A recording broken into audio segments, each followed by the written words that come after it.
A lot of game comes down to you realizing that you don't want 100 friends. You don't need 1,000 women in your life.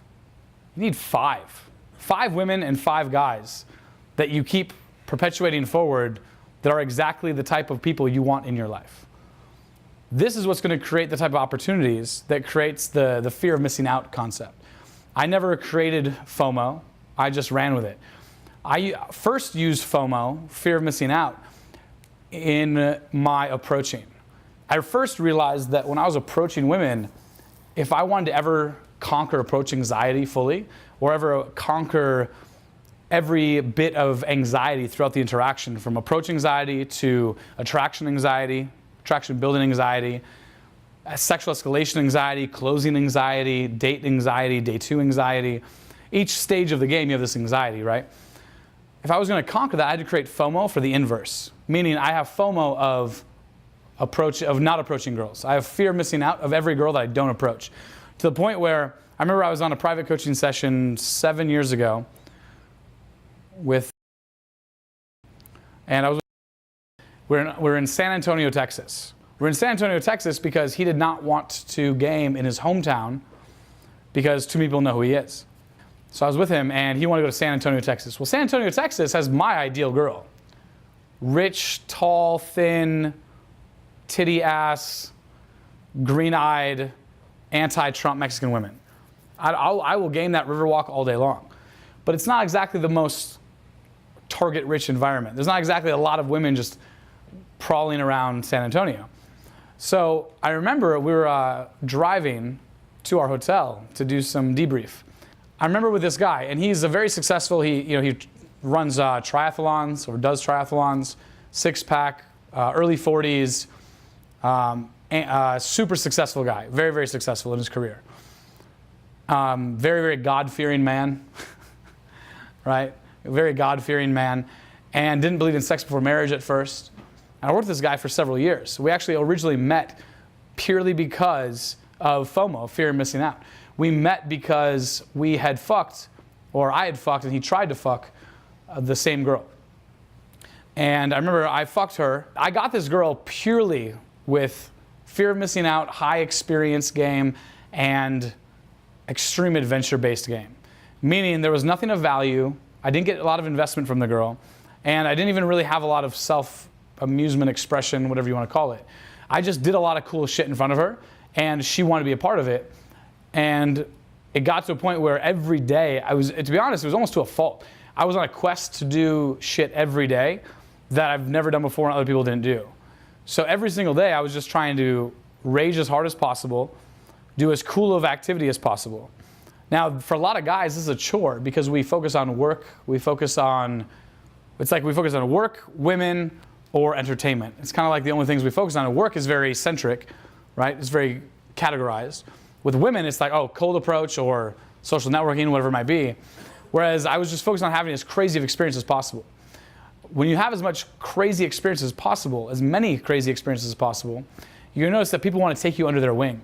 It's called take you under your wing game. It's something I talk about a lot throughout Social Circle Blueprint and all my courses. The more you can get people who are already achieving the success that you want to achieve, even if it's somebody that has achieved a lot higher success than you, if you can humble yourself to have them take you under their wing, you're going to achieve a lot of success. And you want to do that with the 5 closest female you bring into your life and the 5 closest men you want to bring into your life.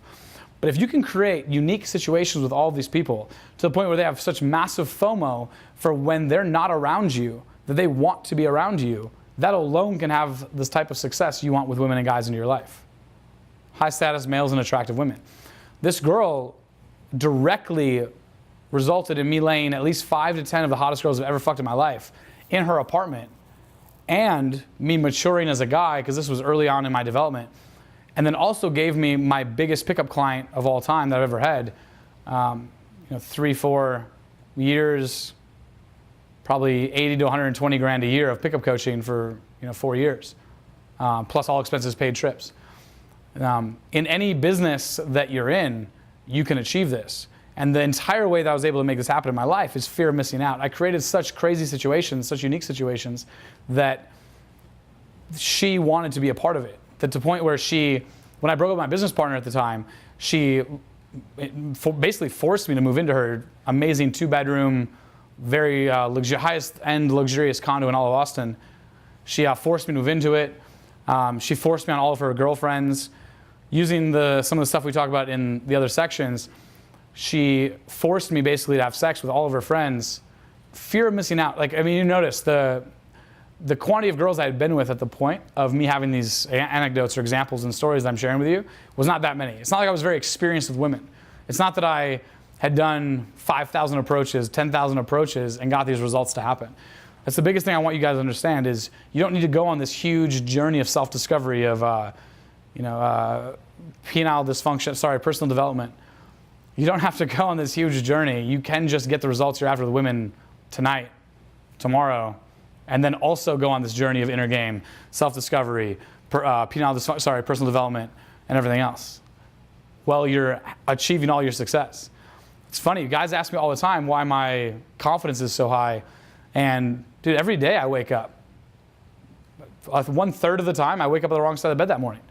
You know, I definitely have times where I'm not having a lot of excitement in my life right away when I wake up. I work hard to create that. I work aggressively hard to make these things happen. With the girls that I just described in Austin, Texas, I purely went for FOMO, fear of missing out. What kind of life could I live where the people who met me were like, holy shit, this guy's living a type of life that I've only dreamed of. So what's the specific examples of that? The number one specific example is every person I met, I want to create a story with that person so that when they met people who knew me as well, they would have some epic story of when they met Luke. That was the first key that I realized for this. When you meet people and you have one serious situation that happens with them, you have some epic story, you create some situation where you almost treat, even if it's a guy or a girl, you almost treat it like it's a day two, where every person that you meet that you actually want to bond with and connect with, you create a story or situation with them that they'll tell their grandkids about. If you go into every introduction, every person that you meet that way, you'll have such a fear of missing out because each person that you meet will think that that's how you live your life every single day. So whether you can maintain that or not, a few solid, epic stories with certain people will create this massive buzz around you that will create the You Army. I've used it to create the Luke Army without me ever trying. I accidentally created the Luke Army because I would have such amazing stories with people. I originally realized this because I would hear stories of stories from people who had never even known me, but then once they met me, they go, oh, you're that guy, or you're that fucking guy. And I go, well, what do you mean? And they would say, oh, you're that guy that slid down that wall at the Dos Equis party. And I go, well, I guess, yeah. I mean, how'd you know about that? Like, oh, you met my friend John, you met my friend Jack, my friend E. E was my friend at the time. He invited me to this party. It was called the Dos Equis party in Texas every year. Dos Equis rents out this castle and do all this crazy shit. And I knew at the time, I just knew enough game to basically be dangerous. I knew enough breaks and rapport. I knew enough attraction builders. I was like, well, let me try this stuff out. But I was super shy of being in social situations. So what I did was I was like, you know what? The only thing I really have going for me at the time is I just want to be as crazy as possible because I realized the more throughput I can shove through the pipe, the better my game is going to be. Meaning the more sets I can do, the more crazy situations I can occur, the more I'm going to be able to have that feedback loop of what's happening. So Dos Equis rented out this castle. I did this huge event. I accidentally had my first foray in a social circle game because E brought me to this party and he introduced me to all these girls that he knew that he wasn't having any success with. These girls barely even tolerated him, let alone liked him. But then just off the introduction alone, I got the handshake, the kiss on the cheek, I got at least 15, 20 Facebook closes, which at the time was like all I was going for. I definitely closed at least 1 or 2 out of those girls, which even looking back, that's a pretty good success rate for anybody. 1 out of 2 closes out of 20 interpersonal connections is pretty solid. Now that's retarded. Now that's terrible. But back then I realized, how do I compete with this? It was an event. It was a thing happening. Some of you might have encountered a situation where you go to a house party, you go to a nightclub, and you feel like the club is on top of you, or the party is on top of you instead of you being on top of the club. An example of that is, let's say you go to an advanced place, right, where very, very beautiful women are, like a Wilhelmina model situation or a fashion week. What do? Well, the first step is going to those events, because once you go to them, every girl that you approach is going to be of a girl who's a lot higher quality than your average girl in any bar. but you have to create a scene. Okay, the next step is this: to create a scene. When you create a scene in these environments, you end up creating that story that we just described. It's very difficult to just randomly create a story with somebody.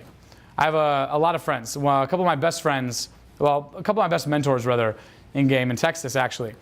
They made some comments about a couple other guys that I would approach women with.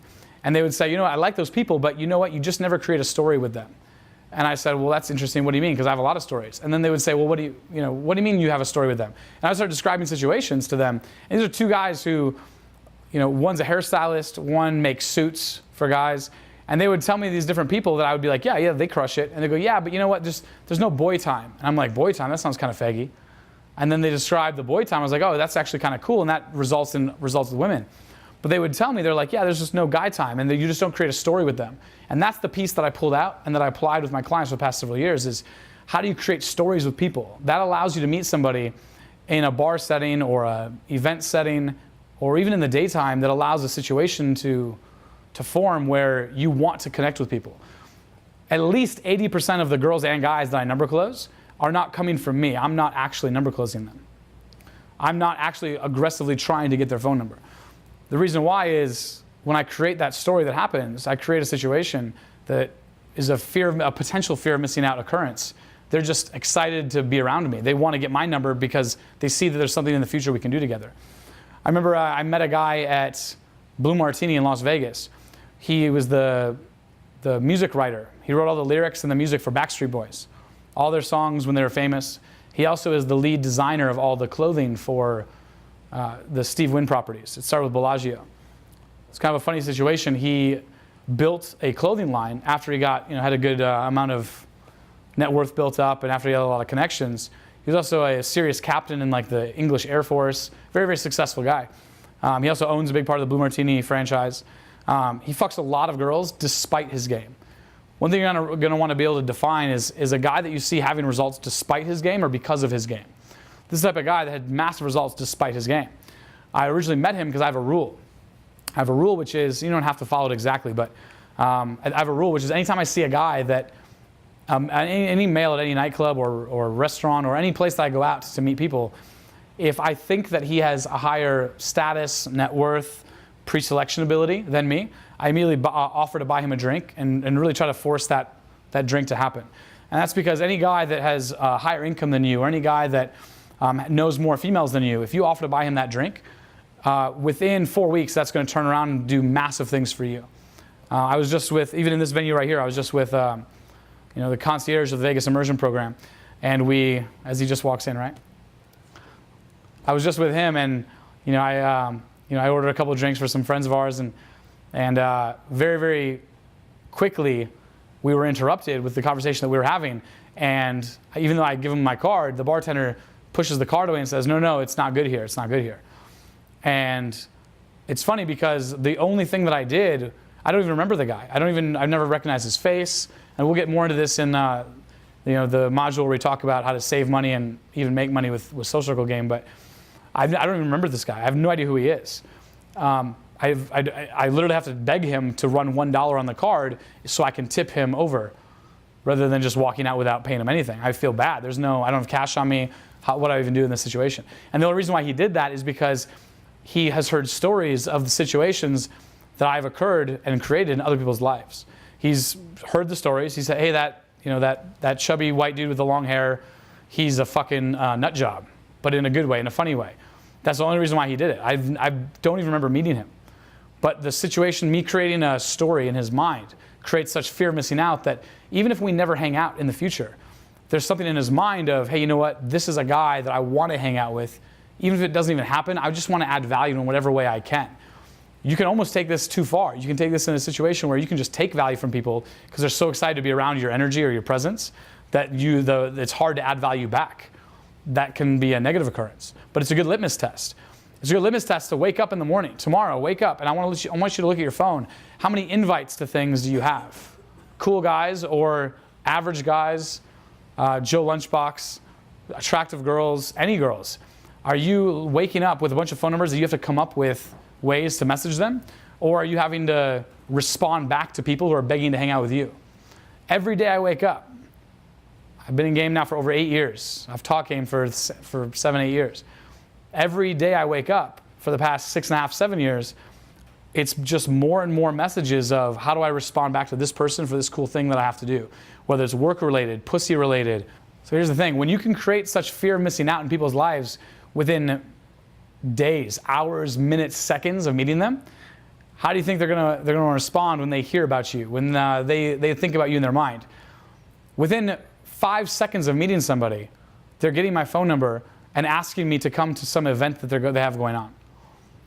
Without me adding value, without me actually trying to quid pro quo incite any sort of value into their life or any sort of introductions. The first step in creating a situation where you create stories with other people is creating a scene. The best way to create a scene is to realize that calibration is the most overrated game concept in all of the time. Calibration is useless. The more calibrated you are, the more in tune you are with your inner weirdo. I never once want to be calibrated. I don't want to be congruent at all. Once I feel calibrated and congruent, you know what I feel? It's comfortable. Do you know when you feel perfectly congruent? You actually feel very comfortable. You feel at ease.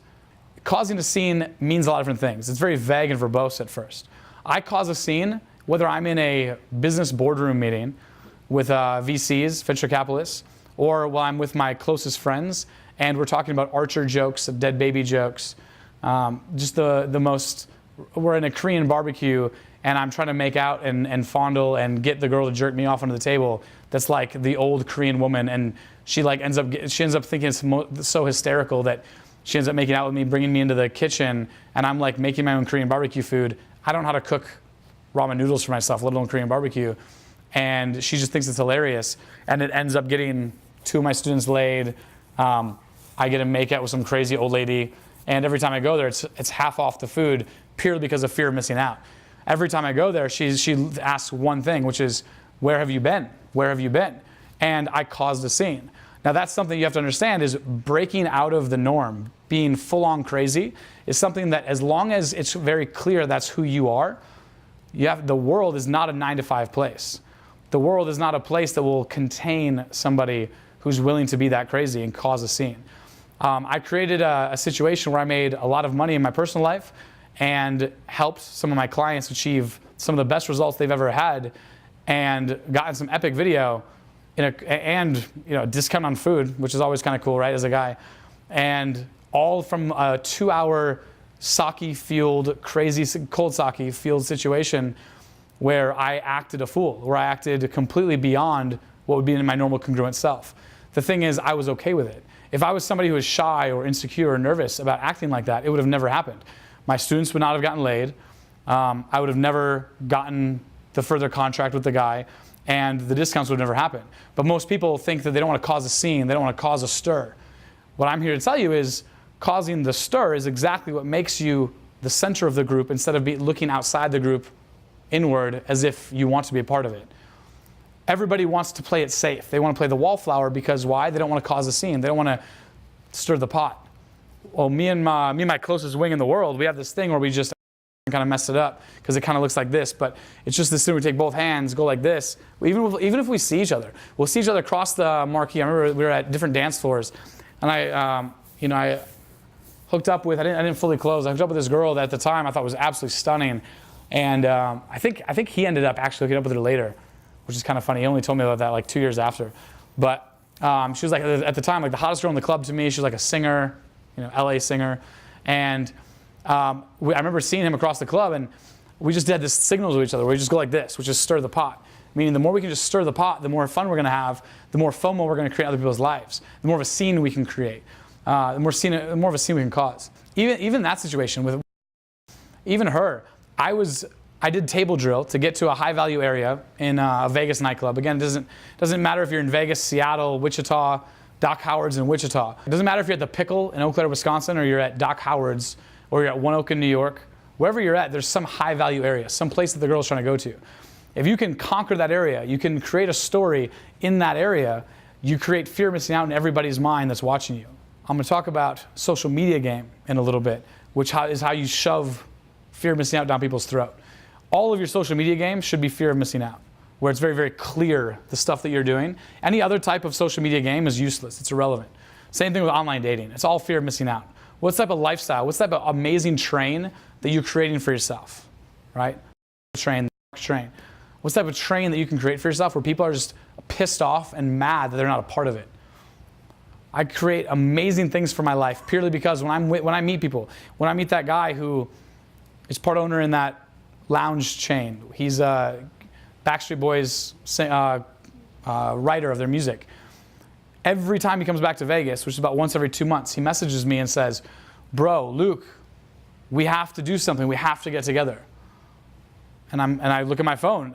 How do you think that helps my inner game when I see messages like that? A guy who's way higher status, way higher life experience than me, way more of a man than I am messaging me that. What do you think that does to my alpha traits or my inner game?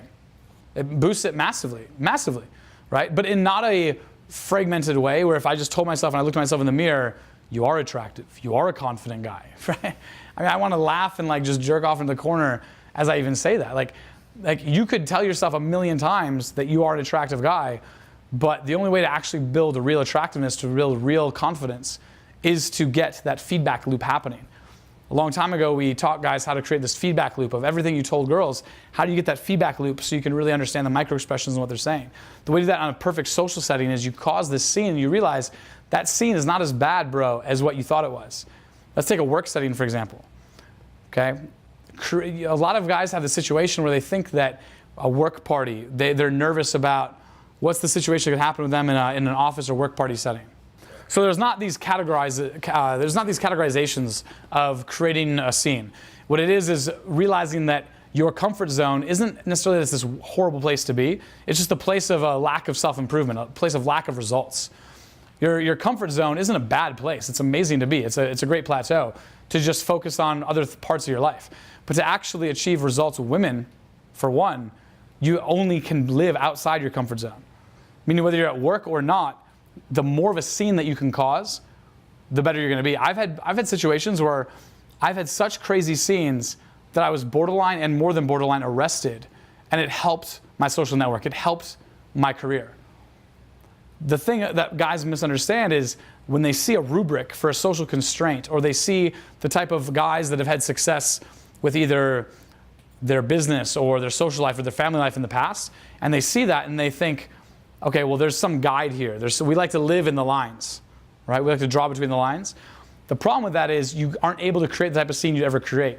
You always want to remember the 8 principle.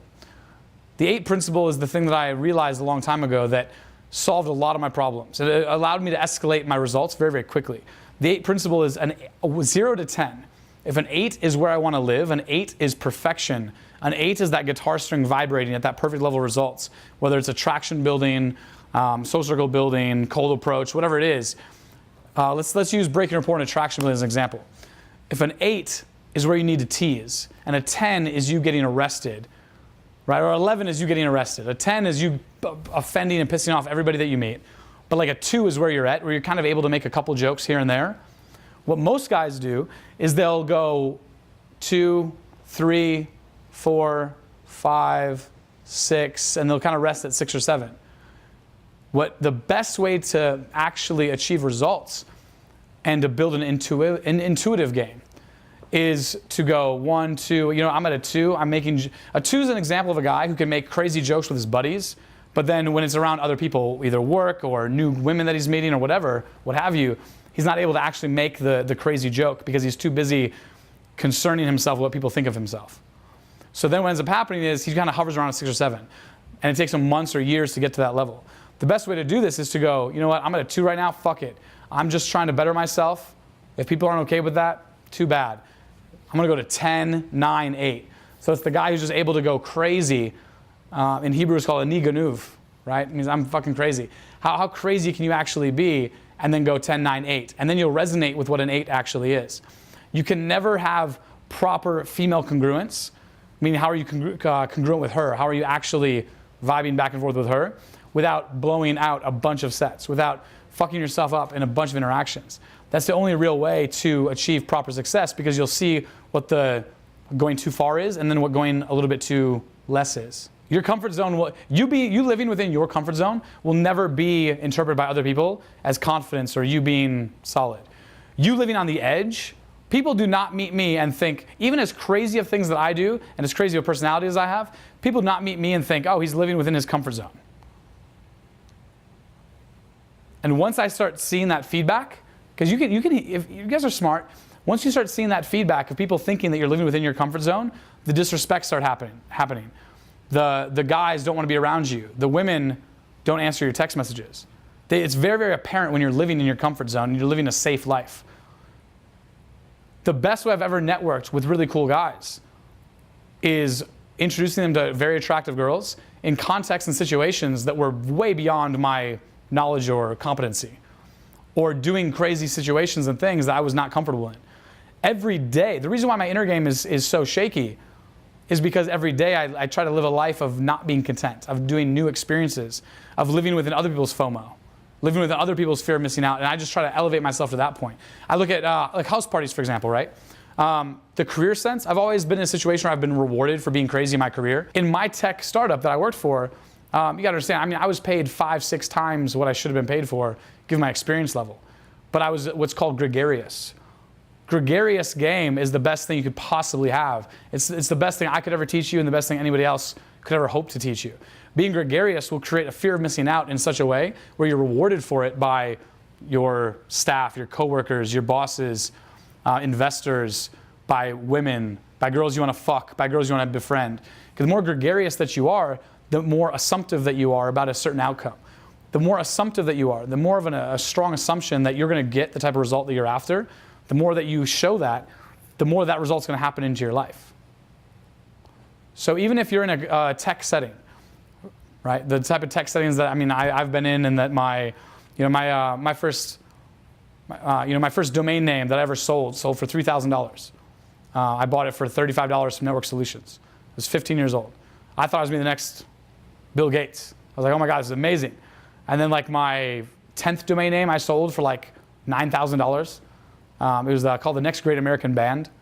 I basically would watch TV shows as a kid and buy domain names of TV shows as they would come out. And I tried to like 100% pure squatting. It was, at the time I just thought I was creative, right? So even at the time, I remember writing these emails that was, hey, I'm going to be doing this really cool website. And I did this thing called grandfathering in, where you throw up a blog on the website, right? Which then basically means that you're grandfathered in, so no one else can take it from you. It beats any trademark back in the day, right, in the time. And I was one of CEDO's top domainers. I had over 2,500 domain names on CEDO, which is like a parked domain website. And I had massive gregariousness, meaning I would send an email out to eat. It would look obnoxious at this point. I'm not going to go through this example too long, but basically just shows you the gregariousness always wins. I would send an email. So once American Idol became famous, I said, hey, I bought America's Next Top Band, or America's Next Greatest Band, or whatever the fuck the name is of that next TV show that came out. Would you guys like to buy it, or would you want to just buy advertising? And they were like, no, we're just going to take your domain name because, we have the trademark. And I said, oh, that's really cute. And I just made up an ESQ. It was like Luke Gerhard, ESQ, Esquire, whatever lawyer thing I could come up with, right? And I said, that's cute, but my client is not open for that. Would you like to purchase the name? So gregariousness. I can tell you to be gregarious, but if I don't show you examples of how I'm gregarious, I can never expect you to actually be gregarious on your own. You should not be looking at your social life in terms of the people you're meeting tonight. Whether it's having amazing friendships in your life, guys or girls, super hot girls that you want to fuck, or high status guys in your life that you want to network with or do business with, or clients. You don't ever want to meet them for that night. That's the easiest way to have a scarcity mentality and to fail with all of those groups of people and to wind up alone at night on the weekends having nothing to do. Here's the thing. I always look at my social results in terms of who am I going out tonight for that I'm going to meet in 90 days from now? What social media celebrity am I going to meet? What Instagram model? The hottest girl I ever hooked up with in the past 2 months is a huge, huge Instagram model that I knew for 2-3 hours before I hooked up with her. And guess what? My gregariousness did not work at first. It was extremely uncalibrated. But what else was I going to do? Sit back and do nothing? The only way, I didn't even care about success with her. All that I cared about was creating a fear of missing out opportunity where I created such a unique story, I caused such a scene that I was memorable. Because each time you do that, even if 2 out of 10 work and 8 out of 10 you are uncalibrated and you fail, every few months you're going to get 3 out of 10 of those, 4 out of 10, 5 out of 10 of those, and your percentage rate will keep increasing, where every time you do this, you'll have a much higher conversion rate. You'll have a much higher success rate of it being a crazy story, you causing an epic scene, and it vibing well with the people that you're interacting with. And you'll have a much better intuition for the people that you're approaching and interacting with, much better intuition for it vibing well with that. Whereas you could just be somebody who's not creating stories, just going off doing anything else, not creating that fear of missing out, not creating that story with them, and nothing happens. So the way to do that is to detach yourself from the outcome of tonight and attach yourself to the outcome of 90 days from now. The point is this: there's no way I could just try to get my ideal girl. You'll never achieve it. But what you have to do is when you go out tonight, it's a Sunday night, when you go out tonight, I want you guys to tell yourself, I'm not gaming. You want to take all pressure off yourself when you go out and game? You want to elevate your state dramatically? Tell yourself that you're not gaming for the girl that you're out to try to meet tonight. This is all practice. It's all experience for the girl you're going to meet 90 days from tonight. All of a sudden, your results just shift to an amazing place, and you're able to create a scene in any situation because you don't care about what's happening right now. You're just trying to better yourself for the future girl that you're going to meet or the future clique that you're going to join. Entitlement is one of the stupidest pickup concepts I've ever seen that guys have tried to embody for themselves. I want to have a lack of entitlement. When I go up to that high-end nightclub or that Maximum party or that Playboy party, every time I know that I can get in, but I still have this, oh my God, this is almost aloof, like, oh, I don't know if I'm going to be able to get in today. Who knows? I've known the GM of the best nightclubs in Vegas, XS, Hakkasan, even still, right? Even still, every time I go up to his nightclubs, I'm like, oh my God, I don't know. Maybe you could let me swing through for a second. Maybe you could I don't know. I'm just going to pop my head in real quick. But what happens when I do that? When I go into that nightclub, and once I'm inside, right, I make it very low risk, low committal for them to help me, for them to be on my side, for them to create a win-win situation. Then once I'm in, I create such a unique, fun situation. I create such a positive environment of those around me. I have such good energy. Meaning I'll get myself in a DJ booth. I'll get myself into the different tables by doing the table drill and all the different table openers that we'll discuss over and over again. I'll show you guys the examples of. I'll do that to the point where, and then I'm introducing people, bringing them around me, that everybody that hangs out with me, everyone who knows my first name, creates an epic story with myself. You'll be shocked at the type of bosses that you have. During the day, they're super professional, very, very straight-laced. And then the type of networking that I've done with one of my biggest clients owns a $3.2 billion tech company, right? In San Mateo or whatever it is, right? And the way that I was able to bond with him is I showed him how much of a fucking degenerate I am, and he was excited to see it. And then every time we hung with his friends, he was like, or his coworkers or whatever, or his employees, he was like, these people you gotta be careful of, this or that. People trust you in a business setting, networking setting, when they tell you, hey, just so you know, these people aren't down with it. They're not, they're not like us. Right? That's when you've really bonded with somebody. When they introduce you to their friends, their family, their people, and they say, oh, they're, just so you know, they give you a preempt, right? They warn you. That's when you know that you've created such massive fear of missing out, massive stories between you and them, when they start to give you that kind of litmus test, the feedback. They kind of tell you that. You can hook up with so many girls that are very, very attractive with piss poor game by creating such amazing stories with their friends of friends, with the people that are around them, because you create the story that then gets spread. It's cascading game. Regularly, I'll have stories that I talk about that I am a part of, whether it's at some after hours. Even a fun way to do it is this. I'm not really a nightclub guy, despite how often I'm in nightclubs. But I'll be in a nightclub setting with, what kills me is this, guys who are business guys or guys who are nervous about creating and causing a scene, who then don't go to nightclubs because they're nightclub people, or they'll go into nightclubs and then be boring as fuck in those nightclubs.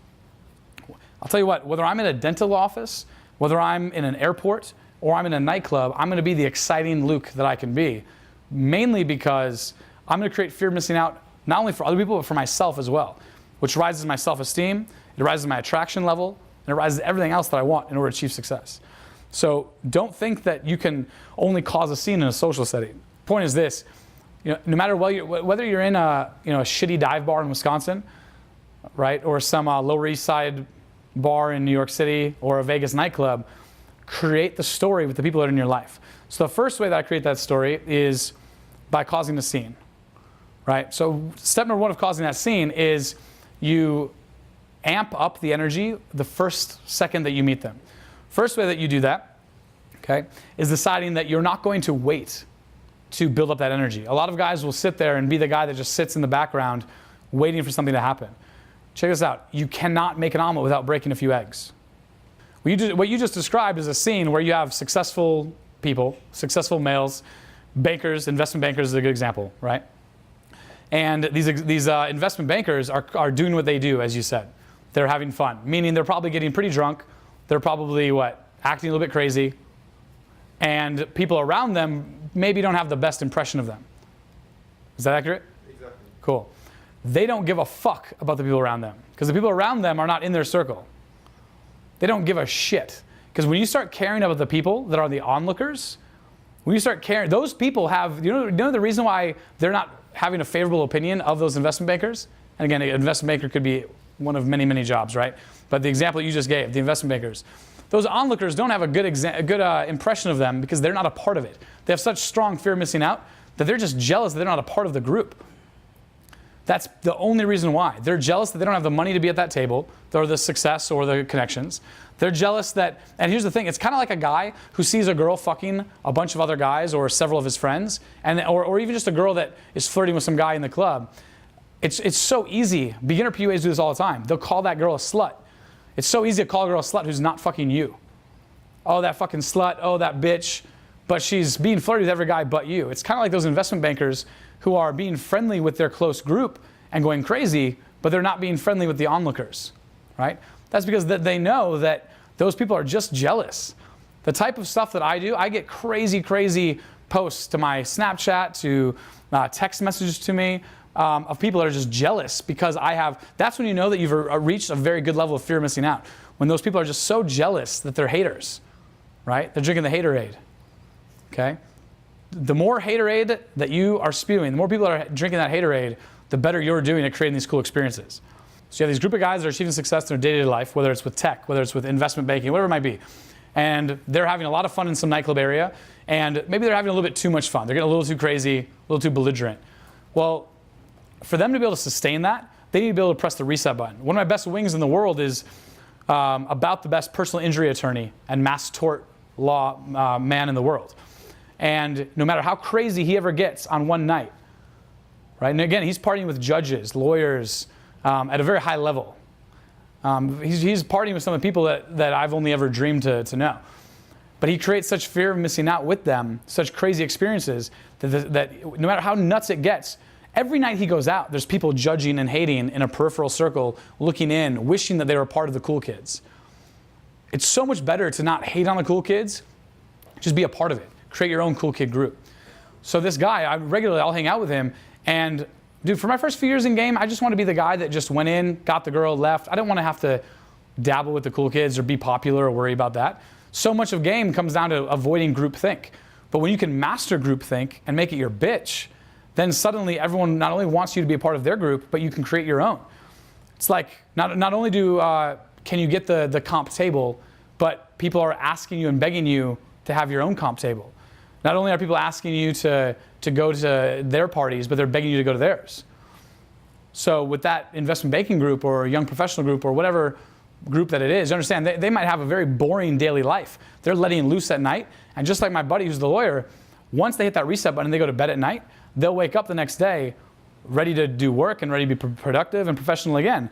But they've created that story with their coworkers. They created that type of fear of missing out that people only hear and only imagine themselves being a part of. This took me several years to realize. I realized this. You don't have to create a story with 4 to 8 hours of a night.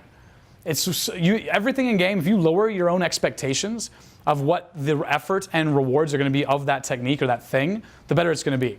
So for a long time, I thought that this whole fear of missing out thing was, no, it's got to be a long night story. We have to go to after hours, whether it's Dre's or Jaguars or the Box in New York, right? I have to do this epic, crazy thing, or in SF, there's a bunch of after hours places, and it's going to be this huge, huge, elaborate event.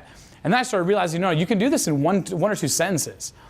I started shortening it to like one-liners.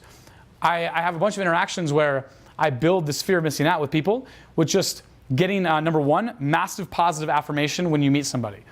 So when you meet somebody, you act extremely exaggerated with how cool it is when you meet them. This works in a good business and interpersonal and woman-getting sense, right?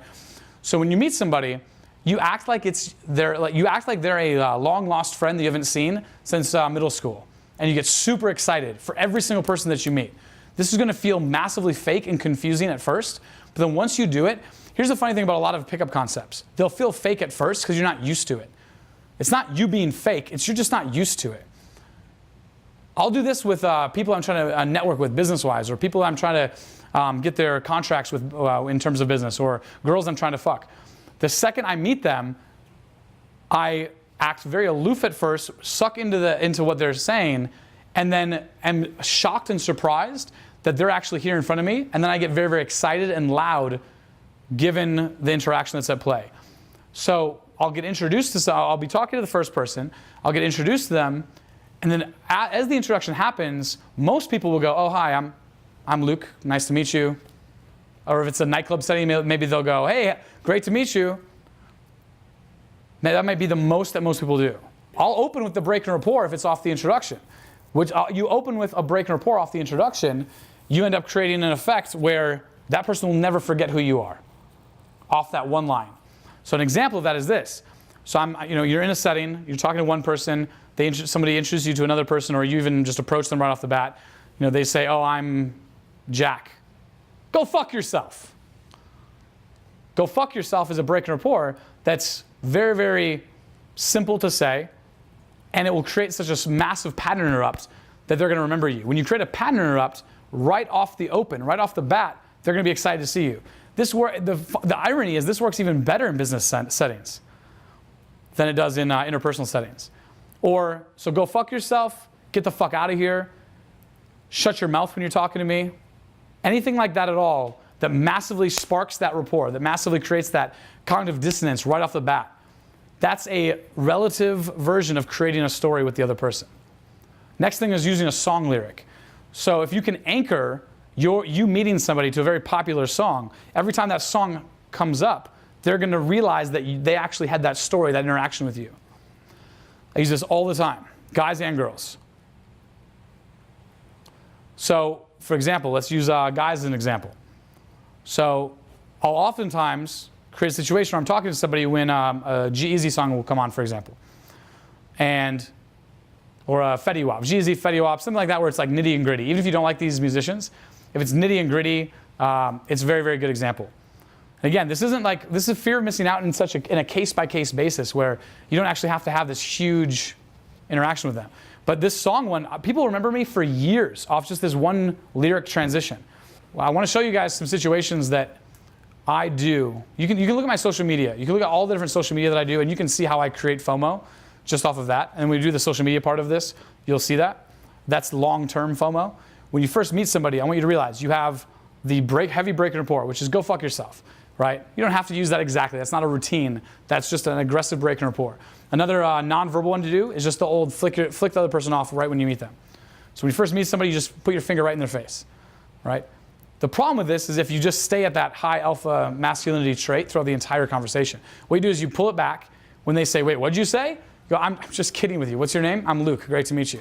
Then all of a sudden, they're so stunned that you did that so quickly that it creates this story for you and them that they can talk about later in 2 sentences without you having to create this huge long story of hanging out with them for hours and hours. Then the song lyric is this. When right now I go meet some cool guy, or I meet some guy that's a good networking connection, I'm going to say the Fetty Wap lyric. Within a couple sentences of us communicating with each other, I'm going to randomly say, oh, and then I went in your house and I fucked your bitch. And he's going to look at me like, wait, what'd you say? I go, I'm sorry, there's just nothing you can do about it. Which then is a G-Eazy lyric. I mean, this is what makes, like a lot of people, the biggest question I ask is like, what makes Luke Luke, right? And this is the stuff that makes me me. This is the stuff that allows me to have the type of results I get. This is what allows you to actually be able to network business in a business setting or business-wise, and then also fuck that hot girl at the exact same time, at the same damn time. When you're able to do this, it's the confidence that you have by doing this that allows it to work. If you're fidgety and twitching when you're like, and I fornicated with your woman and there's nothing that you can do about it, that's not going to work as well. But randomly, you're like, oh, I'm Luke. Oh, you're Jack. Nice to meet you. Oh, I went in your house last night. I fucked your bitch. There's nothing you can do about it. Or even better, bonus points if you can look at his buddy and say, oh, you're Jack. Good to meet you. Oh, by the way, I fucked his bitch. There's nothing he can do about it. Yeah. They're going to go, wait, what? And you go, I'm just kidding with you. I'm fucking with you. The song. It's the song. Anything that's third party, third person, you can get away with because it's not you actually saying it. So when that song comes on, that's what it is. It's not me actually portraying it or saying it. So then immediately the reaction back is, oh my God, I can't believe you said that, ha ha. And now you're in the interaction. That's the first step in making a story, causing a scene that normally, if you take that out of context without me explaining that, that's obnoxious, it's insane. Why would you ever be able to say that? And if you said that without the song playing, that it wouldn't work as well. When you first meet somebody and you treat them as if they're your long lost friend from middle school, right? That's like at maybe a 9 out of 10, 8 out of 10 of energy. Then max, they're going to be able to give you back 8, 9, 10 out of 10 of energy. If you go and meet somebody and you give them like a limp handshake, right? And you give them a 4 out of 10 energy. Maximum back to you, they're going to give you a 3 or 4 out of energy. Very, very rarely are you going to be able to meet someone and say, oh, hi, I'm Luke. Nice to meet you. And they're going to go, holy shit, that's awesome. Great to meet you. And then create the story for you. Because the burden of all of this is on yourself. Once you realize the burden is on you, it becomes very, very easy. Whereas instead, if you go, Sarah, fucking amazing to meet you. Get the fuck out of here. I don't know you. The test did not come back. I didn't get a letter from Maury. Get away from me. Why are you talking to me right now? I burn letters from Maury, just like I do the IRS. I put it in my circular file bin. It's called the garbage. You and I should not know each other. Turn around and get the fuck away from me. She's going to look at you being like, wait, what the fuck is he saying? I'm just kidding. Come here, come here. Give me a big hug. Come here. You're amazing. Hug, kiss on the cheek. Right? In 2 to 4 sentences, 20 seconds, I'm creating an interaction that she's never had before. Rather than just, oh, I'd be kicking myself all day if I didn't come over and say hi to you. That's why this game works better than any direct style of game. And when I say works better, I mean works faster. Gets you hotter girls in a quicker amount of time. This will, without a doubt, unequivocally get you more attractive women into your life with less approaches than any other style of game. Because you're creating the story off the first 2, 3, 4 sentences. Every break and rapport you give, every story that you do should be kind of hand caught in the cookie jar. One of the biggest connections that Michael's ever given me, and it's only being materialized in the past couple weeks. He values douchebaggery. He values the most douchebag value type thing that you can give him. I introduced him to 3 Dallas Mavericks cheerleaders and a couple cocktail waitresses from Dallas in Las Vegas, and in some other dude's hotel suite, right? And every person that I'm meeting, I make sure in that situation to do a bit of a 1, 2, 3, a 1, 2, 3 create a story situation as possible with every single one of them. But I'm saying it with a hand caught in the cookie jar expression. I'm not saying it with a, I really had sex with your wife. It was when you were at work, so there's just nothing that you can actually do about it. I went in your house and did it, and I really mean it. I'm sorry, bro. I fornicated with your wife. That's just the situation that we have at hand. There's also reverse fear of missing out, where people are so annoyed that you're the bearer of bad news, that even if you're correct and factual, as us guys like to be, it's the inverse, the reverse of fear of missing out, to the point where they actually have such negative anchors to you that the stories are so bad they don't want to be around you. That you're, the classic example of that is the guy who does the BCCs at work, right? The guy who, in a corporate setting, who BCCs everybody. BCC is the boss. You ever see that? The guy who BCC the boss, send the email, and it's very, very emotional because it's coming from a very emo kind of place. That's the type of guy that every time the boss even sees that, they're like, okay, well, you're clearly just being dramatic and not helping good communication in the workplace if you're BCC and everything. Same thing with a lot of women. You go on a date and you do the aggressive kino. You're touching nonstop. That's not a good fear of missing out type of opportunity. If you look at it in terms of you have just have full abundance in your life, you want to create a story with every single person that you meet, you want to have that full gregariousness, then they'll be totally fine long term with the past mistakes. Meaning the people that are happy with your future gregariousness don't give a shit about people who are upset with you in the past. Girls who are super, super into the fact that I'm willing to, in front of anybody, pull them to the bar, fuck the bar. I was like a Michigan accent there for a second. You hear that? Bar. Girls that I will pull to the bar in my buddy's house, fuck them outside the bar, walk them back in, and go eat with everybody else. And these are the types of girls that are way too hot for me to actually date regularly. It's a concept we'll talk about later. But these are girls who are way more attractive than you actually date regularly. You understand this concept a little bit, I think, from what we talked about. Fuck them, send them right back in, go back to our video shoot, go back to whatever thing that we're doing, go back to our social setting. Same thing with bosses or people like that. Guys who are in a career authority positions with you. The more that you can be the gregariousness with them, show that gregariousness, and not actually care what those results are going to be, then you might fuck up a little bit. You might burn a couple bridges, but it's not a zero-sum game.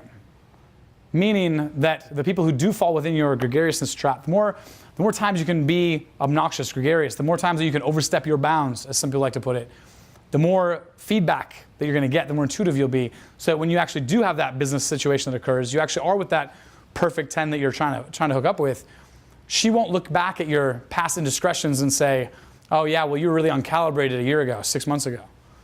No. Do you want to get that girl, or are you trying to get the girl tonight that's the solid 7? No, if you're after that amazing business contract, you're after that amazing girl that you're trying to pick up, and you're okay with it being 90 days from now. You know what, just 90 days, that's it. I'm not even saying like a year or 2 years of personal development. I'm just saying, give it 2 weeks. Go 13, 14 days of being gregarious, of being aggressive, overstepping your bounds, right? Of creating such situations with people that they're borderline offended or they're a bit touchy.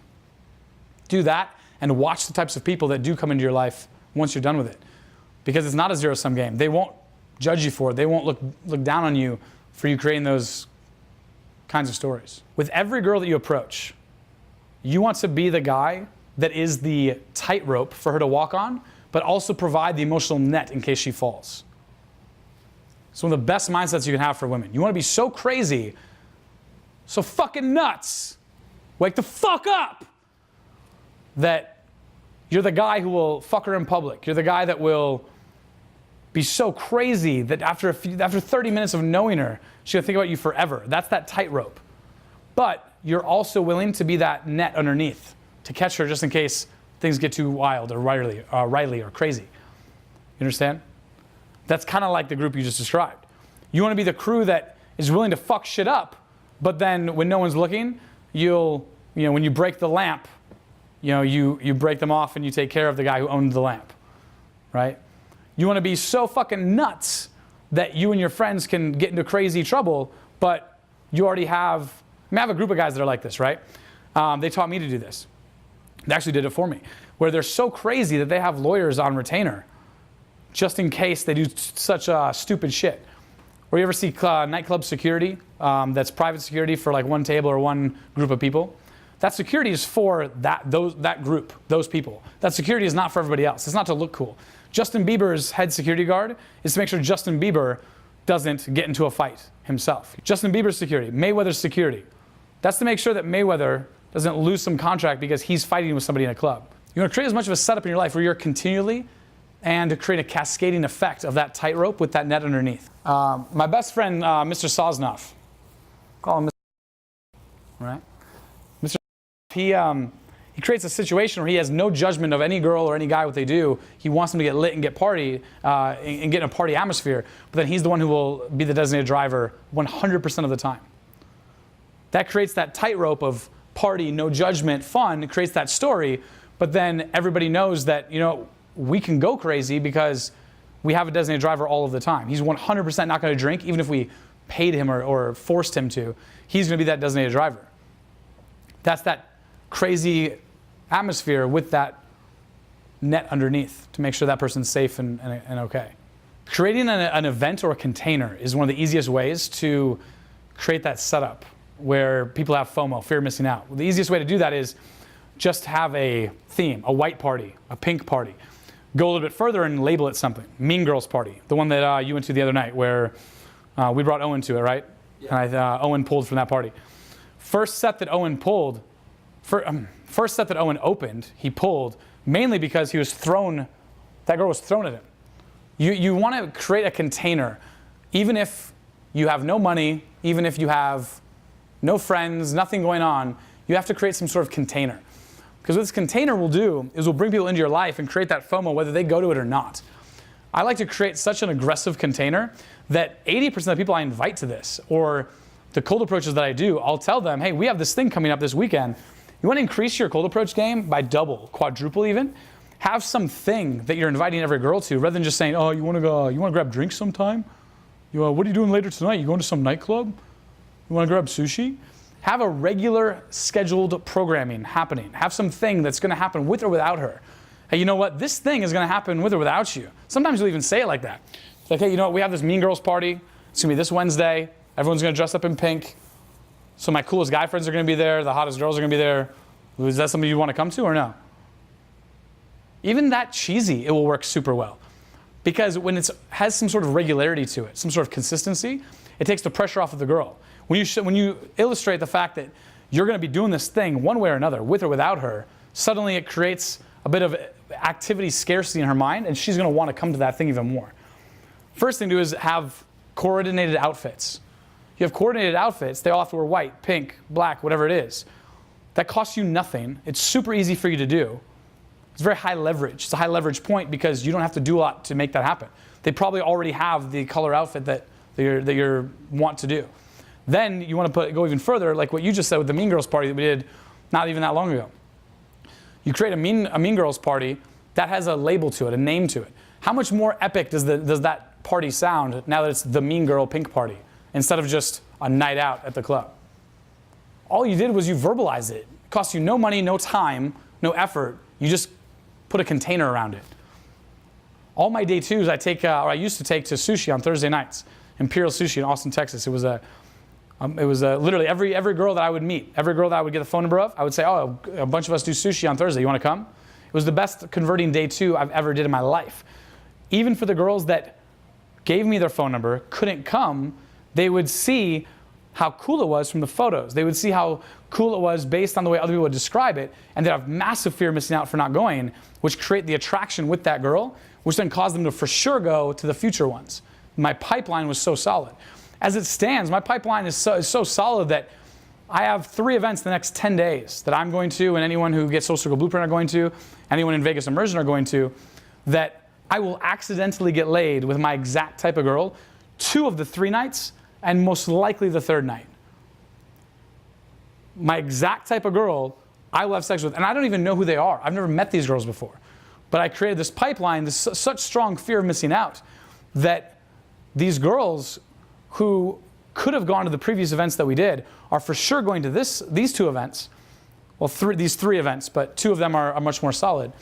And it's a guaranteed close 2 of these 3 nights. It's just a matter of how high above my weight do I want to shoot for. Do I want to shoot for the hottest, or am I okay with getting a guaranteed lay of a girl who's exactly my type? But maybe she's a 7 instead of the 10. There'll be about 15 9s or 10s that are my type at these events, purely because I've created such aggressive fear of missing out in their minds of the previous consistent events that we've done. And again, an event, I'll sometimes show up for 20 minutes at my own event because my goal is to create the fear of missing out. My goal is not necessarily for me to rage at my own event. I'll sometimes be a wallflower in the corner and only come out when it's time to network or close a certain girl. My goal is not to exhaust myself at every single one of these events and shake hands and kiss babies. My goal is to make sure that everyone else sees how great of a time it is, so I'm getting blown up all day, every day for the next several days until the next one, having people ask me, well, when is this next party going to happen? And meanwhile, I've done about 30 minutes of efforts to make this night of their life occur and happen. You can just tell people in your life what type of girl you like, and they'll go off and bring you that type of girl, and they'll be happy and feel awesome for helping you get your dick wet. This doesn't make any sense at all, because from my place of depression, anxiety, and scarcity-ridden mentality, I didn't think that other guys would want to throw their bones over to me, right? The thing is this, there's a lot of power in making such strong introductions and creating such a container. So the best way that everybody will make this happen is I create this container, but I get other people motivated. It's called eliciting motivations. When you elicit other people's motivations, you get them caught up with your win. It's kind of like the way a college sports team, I don't really know about college sports very much, but from what I've seen, it's the way a college sports team, let's think about it like this actually, because I use this example a lot in my own life, and I just feel like people don't do this. You guys know how a college sports team will get people who don't give a shit about basketball wrapped up in their winning season? How do they do it? They do it with paraphernalia. They'll do it with all the crap, the jerseys and the foam hand and, what's that? Tailgating. Tailgating is the easiest way to get me to go to anything I don't want to go to. Tailgating, what? Hot chicks. Like I'm going to a, what's the Oklahoma? Boomer Sooner. What is that? OU, is that what it is? Yep. I'm going to a Boomer Sooner, I'm doing a Boomer Sooner pickup thing at just the OU game. The thing is this, I don't give a shit about the football game. I don't even give a crap about what's happening at all within the stadium. I'd pay more to be in the tailgating party section than I would be to actually be in the thing. You have this sports team analogy, right? You have all these thousands of students that don't give a shit about basketball or don't give a shit about the football or whatever sport that they're doing, but they get so amped up because of the alumni representation. They're so excited to be a part of something. Well, when you can do that in your own social life, or you can get people amped up to be a part of your own social life, a part of your own success, that creates a reward for people who are bringing girls into your life and creating massive events for you without you having to do the events in the first place. Does that make sense? Okay. What I like to do is I like to create specific containers which are events and parties. But again, events and party, even using those words, makes it too strong and too verbose. This Thursday, I made a text yesterday about a nightclub event in a large city. This coming up this Thursday. You know, you can do Social Circle Blueprint in every city, but this one specifically is in Las Vegas. But this event is a surprise birthday party for my best friend. How many years in a row do I need to do a surprise birthday party before eventually he just knows? Before eventually, I mean, this year is what happened. He just started planning his own surprise birthday party and said, can you set it up? What happens is this, a birthday party. Do you know how many? I'd love to have a surprise birthday party, but I can't get 400 girls to come to a surprise birthday party if I don't tell them. Right, but the craziest thing is this. Like, the best part is this. Okay, so my best friend, he had 400 girls waiting to come to this party. Now, granted, what, 400 invites? We might have 50 super hot girls show up. But we have the trifecta, which the cure to an amazing night is the trifecta, meaning 3 different sources of girls, no matter what. So number 1, we have these models that are showing up. Number 2, we have our pageant girls showing up, which are girls who, because of the FOMO, right? The models and the pageant girls, it's such fear of missing out of just certain events that they could be going to, they're going to show up. Number 3, because it's a surprise birthday party, all of our friends are going to show up that even don't even care about going to nightclubs because they'd feel guilty not showing up to it. But check this out. All of those girls were on hold. They were on a holding pattern until I was able to secure the actual venue and event space that is that area of the nightclub. But I did what's called value arbitrage. Value arbitrage is the easiest way to create FOMO and fear of missing out if you're not willing to just blow a bunch of cash. If you have a bunch of money and you're willing to blow a bunch of money on an epic event, more the merrier. I know a guy in LA that does $1 million parties 4 times a year, and they're some of the sickest parties you've ever seen. I mean, they blow out the Playboy Mansion parties. They're amazing. It's $1 million in one night. I don't have that kind of money to throw on a party, right? I don't know a lot of people who do. So what do? I create these situations where I'm the one who uses value arbitrage. So we have these girls in this holding pattern where my buddy wants to invite all these girls, but we need confirmation that we can actually have this area of the venue to do our own party at. Otherwise, we'd look pretty crazy having these girls just show up to nothing, right?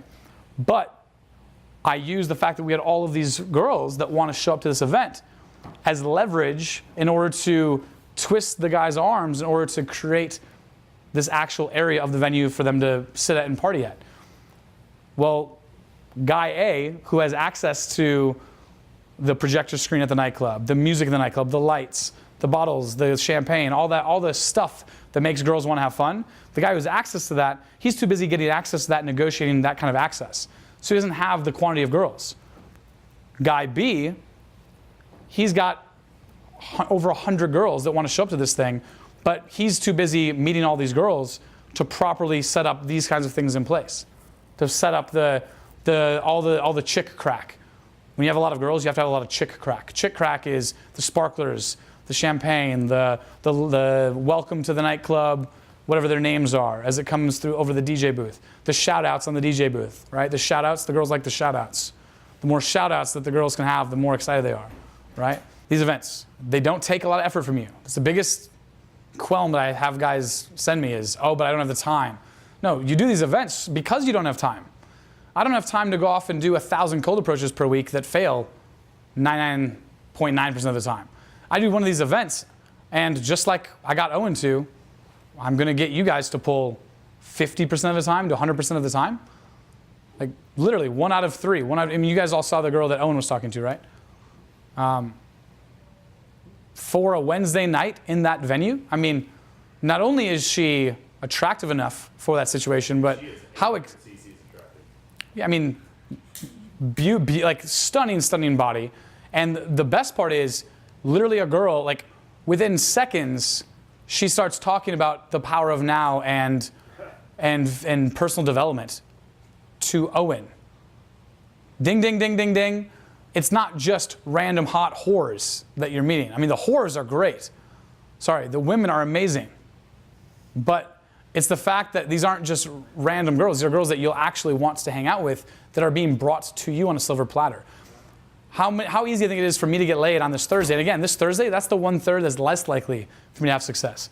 The 2/3 are the next day, Friday and Saturday. To prove a point, I will try not to get laid on Thursday. It won't happen, but I will try not to. Yeah, on Friday and Saturday, I'm going to try to not have at least 1 threesome each day.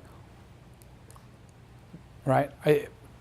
Realistically, I'm going to fuck 2 girls per Friday and per Saturday that I've never had sex with before, and 1 girl on one of the days I have had sex with before. So if you know me at all, you know that's pretty funny on one of those days. So with this party, I'm bringing all these people to this party with me doing very, very little work. You take back to the Mean Girls example. You call it a thing. It's your best friend's surprise birthday party. He's inviting the women to his own surprise birthday party, but I'm providing the container for him to do it via value arbitrage. Value arbitrage is you creating tangible value for yourself out of thin air because you provide value for 2 separate counterpoints. They benefit from it in an exponential way, and then you are able to reap the rewards from it. Meaning, any one of you guys can do this type of thing and create a high status lifestyle for yourself. The higher status that you are, the more fear of missing out you're going to create in other people. The higher status you are, the more stories that are going to be created in other people's minds. Take a club like Intrigue. Intrigue has pizza that goes to the club. You want to create as much MacGuffin for other people as you can. But when you can create someone else's MacGuffin, then it gives them an excuse to go out. It gives them an excuse to be a part of something. Once you do that, the story is automatically created. For us, it's just another Thursday night. It doesn't matter that much. But when I'm creating this MacGuffin, a MacGuffin is a shtick. It's a thing that makes it more tangible than what it actually is. What ends up happening is you have these several hundred girls going to this event. To the girls, it's the most epic thing ever. Why? Because all of the girls make it that event. When they're being invited to this thing, again, several hundred girls, you don't have to know them that well. I know almost none of them. But my friend is inviting them to it. I'm just providing the container. So because I'm being the person who's providing all this container, I'm the one who's arbitraging all the value, I can sit back, barely do any opens at all, and girls will come up to me and say, oh, you're Luke? I've heard about you. You're Michael? I've heard about you. Girls that are way more attractive than you could have possibly opened yourself. Girls who are so hot they barely even go to nightclubs. They're coming out for this MacGuffin, for this event. And you're the one who organized it. But the organization is I put these 2 parties together, but I kept enough separation between them where they still need me. And now I'm the one who's the leader of that entire night. When you're creating this kind of fear of missing out, you're creating this kind of epic event situation, the girls will never close you. The girls will just want to hang out with you. You won't have to do any sort of fancy pulling or seating of the clothes. They're just so stoked and excited to be a part of what you're throwing down. They're just so excited to be a part of this ship that you've built of fun, this ship of positivity. That they're not only are they excited to just they want to hang out with you not only in the future, but it works for that night because they're so excited to keep it going. People are so nervous about losing the status quo. They're so nervous about having a really, really fun time. Same thing with alcohol. That's why people drink and then they're trying to chase that buzz all night. Because as fun as that initial buzz is, it's a very short window. That for the rest of the night, they're kind of just chasing that buzz. But what ends up happening is they kind of either sober up, or they sober up and get kind of tired, or they get way too drunk and sloppy. It's very difficult to kind of stay in that alcohol buzz window. Same thing is true for fun. When you're creating fun for somebody, it's very difficult oftentimes for them to maintain their own fun without it getting like kind of too obnoxious or too tiresome. So what you have to do is you create this for someone, and once you create this fun ship, this fuck boat, as one of our friends likes to call it, the fuck boat. Once you create this fun fuck boat, then once it's over, once the time runs out to leave, you're going to notice everyone looks to you as what's the next thing to do, what's the next step. And that's the crazy thing. You don't actually have to live up to the expectations of what you had just set down. You create this kind of event, you create this value arbitrage effect, they're going to look at you as, oh, what's the next thing that we should be doing? You literally say, oh, well, we're all going to the surprise birthday party after party. We're all going to the strip club. This is the official last point of this. When you create this fun fuck boat of enjoyment for them, once it's time to leave, they'll just look at you. They'll ask you, oh, so what's the next thing? And you'll just tell them. Because you've built up all this credibility of fun, of positive emotions. Rather than imagine you just cold approach one of these girls. You go up to them and you have to dazzle them with your teases, your breaks and rapport, your keynote, and your presence. How much energy that takes out of you. It's literally almost like you're massaging somebody, right? You ever heard of a massage therapist? They get carpal tunnel, or they actually take on a lot of the toxins of the person they're massaging. It sounds kind of hokey, but I think it's really, really true. I mean, I can imagine being a massage therapist all day long, because you literally are like massaging out the pains of the other person. It's kind of like verbally gaming somebody with a lot of positive energy, who maybe that person doesn't have a lot of energy, is you're gaming them in such a way where it takes a lot out of you. But you're creating this fun vibe, you're creating this container, this fun thing. You're going to notice that you're going to have 90 to 100% pull ratio, 50 to 75% close ratio off of the back of these events. It doesn't take a lot of opens and a lot of, I even laugh when I say it, it's fucking ridiculous. It doesn't take a lot of effort to fuck girls 100% of the nights you go out when you do events like this. And again, I'm going to show you, I'm going to put a stopwatch when I add up all different things that I did to make this event happen for myself. And you're going to notice, just knowing me, just off the back of me, you're going to close girls. It's just a slightly less percentage because you're not the owner of the event. But because you're an ancillary, an orbiter of me, of the event, at 2 degrees of separation, depends how much you milk it, how gregarious you can be with it, you will also close 50% or higher from every single one of these events. You still need game. No game. With shitty game, we're talking 25 to 50% close ratio of every one of these events. You need gregariousness, but that's not game. The reason why game isn't that important, once you are able to create this kind of value arbitrage, is the gaps are filled in for you. You have to understand this. When you tell a girl about yourself and you give her the highlights, you tell a girl about yourself and you're using an investment-based game where she's putting participation into the interaction. She has a lot of buy-in in what's happening. She has skin in the game, right? Meaning she's working to get your attention as well. You can say 1/50th of the amount of jokes that you want to say when you're talking to girls in order to have sex with them. I'm a bit of the funny guy too.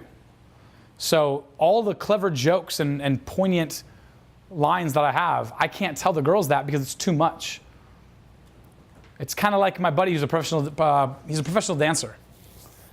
My buddy who is a professional dancer in New York, he can do maximum 4 moves a night, 4 moves per set per night, before the girl is like, oh, okay, I get it, you're one of these dancer guys, right? You do the game stuff, like me, I do the game stuff, very quickly a girl looks at me and she's like, oh wait, what's happening here? Are you in a show? Wait, you're too good at this, right? You're getting to a certain point in your game where your game alone, girls are gonna look at you and they're go, wait, you're too good at this, or you've done this too many times before. Anybody ever have that in your set so far? Yeah, it's like you're too smooth for your own good. It's like why I stutter on purpose. You want to talk about the sociopath shit? I stutter on purpose when I'm talking to girls to build empathy. Because at a certain point, I've said all these lines. Like, what more am I gonna? At a certain point, it's just, oh wow, is it true? Is it true they say about girls? Fuck, is it true they say about girls from, right? If I just go, wow, is it true they say about girls from Texas? It's just too smooth. Instead of me going, oh shit, is it true? Is it true they say about girls from Texas? Does it make sense? If you don't stutter, it doesn't build any empathy or any comfort into the situation. The game is overrated. Logistics trumps game. Value arbitrage trumps game. Status trumps game. Some of this stuff is not game. Some of it's logistics. Meaning, I I have these outfits, right, that I have girls wear when they come back to my place. It's like RSD Luke wear. I just ordered a shit ton more stuff the other day because I really want to, I'm going to make all the Brazilian girls wear it on Friday and Saturday. So when they come back to my place for the party, I make them all get naked and wear, I have this like sexy one-piece thing that has Luke Rogue on it. And it's pretty funny because the photos will be cool, right? It creates massive fear of missing out when I send these photos out. It's crazy. Guys are like, oh, how do you get these girls to wear like shit with your name on it? Well, it's like $10 per hat, $15 per shirt. And when they come over to my place, I say, all right, well, we're all going to change now. And when they go, wait, what do you mean? I go, we're all going to change now. We're all going to wear Rogue clothing, Luke Rogue clothing. And they go, oh, okay, I guess. Or someone will go, what do you mean? I go, all right, well, here it is. And I'm going to hand them out to all of them, right? I used to do this with like costumes. Jeffy does this in his van. It's pretty good. Making the girls wear costumes. I took it a step further. I realized, what if I just get the girls naked and then have them put some other clothes on and they can put their clothing to the side? So that's an example of using logistics to fuck these girls without you having to game them in the last minute. Imagine how much easier it is to have sex with them when one or more girls are back at your place and you have them wear a shirt or something or panties that say your name on it. Talk about gregariousness. That's crazy, right? That's just the rule. I mean, this is the no panties zone, or this is a only Rogue clothing zone, meaning my last name, right? Plus on the booty shorts or whatever. And then they go, if there's any resistance, oh, you're creepy. What do you mean? I don't want to do that. I'm not gonna get naked here. Whoa, whoa, shut your whore mouth. Wait, what did you say? I said, well, hold on. I'm a God-fearing man. You're gonna change in there. I don't want to see you naked. I don't want to go to hell. I'm not gonna let my eyes burn. I don't want to see you change. This is just the rules of my domain. You go in there, you change, you come back out, and you better not fucking crack that door because I don't want to see anything I don't need to see. Make sense? The point is not to be this pervy guy who's trying to escalate. The point is you want them, once they've changed clothing one time into something that has your name on it, how easy do you think it is to fucking close them? Super, super easy. By being the value arbitrager, you have way more success. And he knows this because he's a better connector even than I am. You have way more success that's pulled from you connecting people together. Way more stories are created than you actually being the guy who's putting in the grunt work of each individual thing. Like, dude, I'm this guy who's like the most out of shape I've been in my whole life. This year, I'll net profit some of the worst income in my entire life because I'm building my business, right? I'm in this separate business, so my net profit is super low. My health in general is low because I'm working 7 days a week, which working 7 days a week, meaning I'm traveling 1 to 2 days a week and working 5 to, I'm traveling between 1 and 2 days a week and working between 5 and 7 days a week in loud venues. I'm not exactly like living up to my own personal potential because I'm rebuilding some things, right? And trying to help as many guys as possible and kind of rebuild my programs, right? So the thing to understand is I'm a pretty relatable guy. Do the kind of thing that I'm doing as well, meaning I'm not throwing the $1 million party, but I'm consistently being begged to go to the $1 million party. That's about as good, right? I'm not inviting 400 girls because I don't have the time to meet 400 girls. I don't have that kind of time. I don't have the time to meet 20 girls a week right now. Right now, I barely have the time to meet 5 girls a week. Right now, I want to meet 3 girls a week, fuck 2 of the 3, and that's like, oh my God, oh, fuck. I'm like pulling an all-nighter that night. I mean, even now, I'm like, I barely have the time because I'd rather get you guys laid. I'd rather duplicate what I'm doing for you guys. So understand, you like instantly. Number one is it's like what his problem was, right? It's like what his problem was. He last week he was like, all right, well that's fine for you, but how do I do this for me? No, realizing right now you guys can have the same success that I'm having. You can go after your 9 and 10 right now. You can create the kind of experiences in your life now. You don't need to wait until you know this person or that person. We start with the type of, and I built it up. I built it up by just having a bunch of people in one area at a club, at a bar, like a bar of a club. And I had a couple guys just hand me their business cards because they saw that I kind of was corralling the group, that I just kind of was running the group a little bit. But what does running the group mean? I had my back up against the bar and I said some stuff. Not even that great of game, right? Any one of you guys can do that. You do that with a positive enough vibe. You do that with enough volume. You do that with enough crazy shit kind of happening in that area. You cause a scene. Then what's going to happen is people are going to just randomly come give their business cards to you that are hosts, promoters, bar managers, One of the best bars in New York City, the owner came up to me and this girl I was with at the time, and he said, you know what, hey, you guys are the kind of people I want in my venue. And it sounded super creepy, like some weird sex club thing. Back then, I looked like how I look at my Facebook photos. I looked pretty good, so I thought it was some creepy thing he was doing. He's like this little round man. And I'm like, and he was just very, very creepy how he handed his card off. And I go, okay, that's kind of cool, thanks. He goes, no, really, you guys got to come to my bar. Turns out it's like the most popular like PUA bar in all of New York City.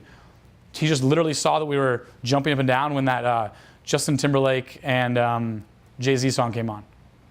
What was that? What album was that? Justin Timberlake and Jay-Z, what was it? You know what I'm talking about? And you guys got to get on the music.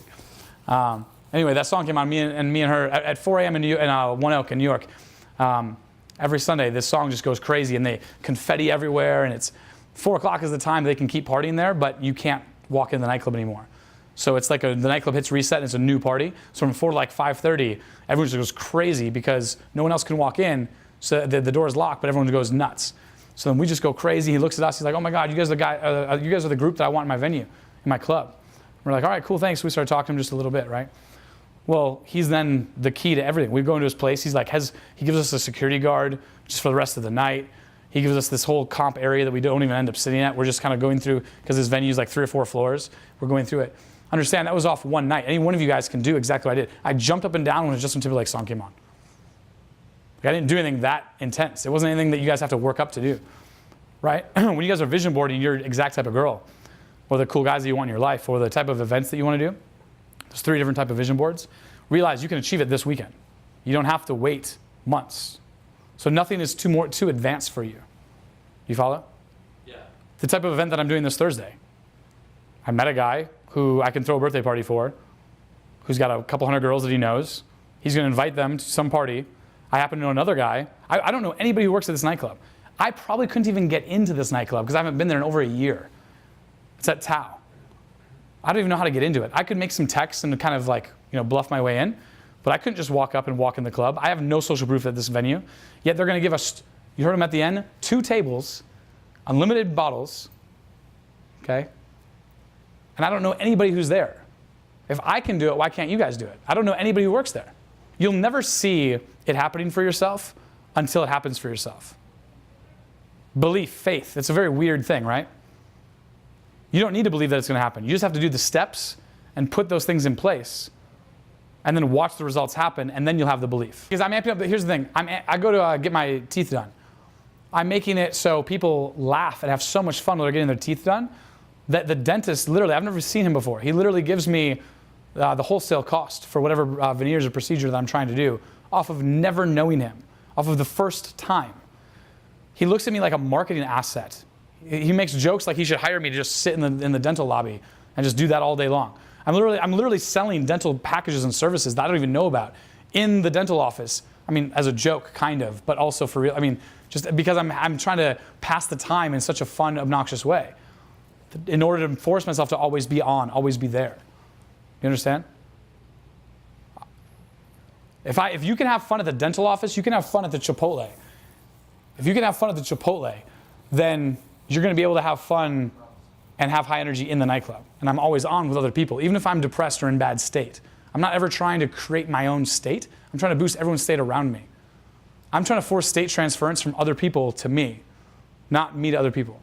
The point is this, like, you could get so much more out of this than girls or than anything you could possibly imagine. And you don't have to wait. You can do it right now.